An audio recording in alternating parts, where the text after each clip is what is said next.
ତେବେ ମଣିଷ ମରିଲା ପରେ ସେ କୋଉଠିକି ଯାଆନ୍ତି? ମଣିଷ ମଲା ପରେ ମଣିଷର ଆତ୍ମା ବାହାରି ପଡ଼ିଲା। ଆଚ୍ଛା, ଖାଲି ମଣିଷ ହିଁ ମରେନି, ପିମ୍ପୁଡ଼ି ବି ମରିବ।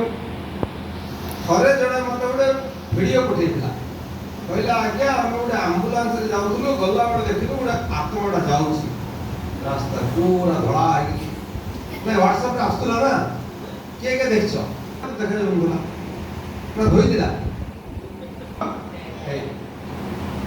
କିଏ କିଏ ହରର ସହ ଦେଖିଛ? ହାତ ଦେଖିଲ?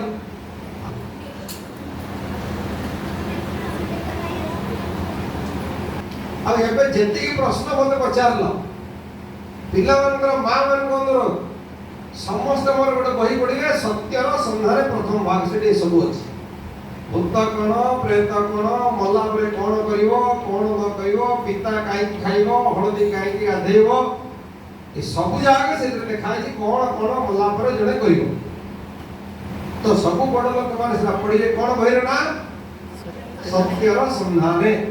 ଏବେ ତମେ ପାନୀୟ ପିଇ ସାରିବା ପରେ ବଡ ଲୋକ ମା ବାପାଙ୍କୁ ଧରିକି ଯିବ, ବହି ତୁରନ୍ତ କିଣିବ, ଯାହା ପାଖରେ ବହି ନାହିଁ। ହେଲା ଯାଉଛି, ବହୁତ ବେଟରେ ବାହାରି ଯାଉଛି। ଆତ୍ମା ଶରୀର ବାୟୁମଣ୍ଡଳରେ ଯୋଉ ରହେ, ସେଥିରେ ତାର କିଛି ଭୂମିକା ନାହିଁ।